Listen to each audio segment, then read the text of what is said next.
So if you live in the state of Georgia, I'm talking to you. If you live in the country called the United States of America, I'm talking to you.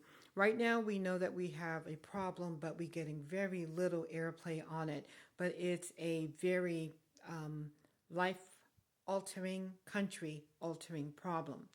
And it certainly has hit different places in our country as it's growing momentum and leverage and growth.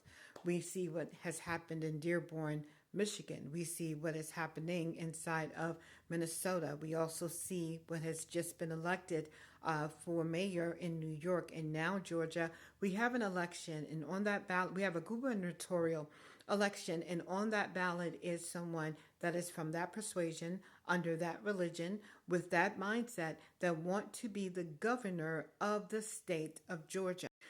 As I looked further into this, I seen that they have already began to build some leadway inside of our political system, as there are a number of them that are sitting in city councils. This is no different than the way they have been able to grow inside of the country of the UK, as well as other countries around the world. And we know, well, those of you who are in my generation know that we have learned about what their mindset is. But even if you haven't been learning, or even if you're not from my generation, then all you have to do is listen, because they tell you how they feel about America and American values. And so right now, I'm asking you to put aside petty arguments, small things. And I know small things seem big to us, but then there's times where it's a life and death situation, such as getting caught up in the fact that someone put a nail in your wall when your whole house is in flames.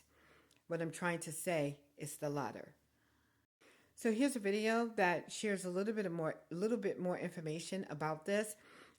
Please note that the flyer that she's going to share, it is a couple of days dated. However, each person on that flyer is either a city council member, aside from the person who's running for mayor. Each person is a city council member or is looking to become one. They have made some inroads. And if you do not show up to vote for every election, if you are not aware of this, if you're just saying, it doesn't matter. See, they're telling you to say it doesn't matter. Meanwhile, they're making sure that every vote matters, even regardless of what they have to do. And so please listen to this. Do your own research. Bring awareness to your family, to your church, and other places, because the more we begin to become aware, the more we can begin to educate ourselves and be strong and show up to vote for American values, to vote for freedom, to vote for liberty. And I mean just that. God bless you. Let me go ahead and roll the tape. Have you seen this? Because what's happening in Georgia deserves a closer look. Remember this representative from Georgia I talked about, Roy Rahman, born in Jordan, now running for governor, and says she's as Georgia as it gets? Also the granddaughter of Palestinian refugees. Let's talk about this flyer. Rahman is taking part in a candidate meet and greet at a coffee shop in Georgia alongside other candidates backed by the same group. Take a look. Peach State Muslim Action. The organization calls itself bipartisan, supports candidates who prioritize civil rights, small business, and education access.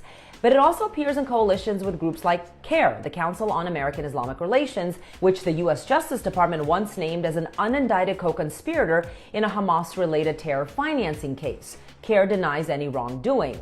Now, from local city councils to state senate, this looks like a well-organized political movement gaining ground in Georgia. So is this a statewide push to elect ideologically aligned candidates under one religious political banner? And how many voters in Georgia even know what's going on?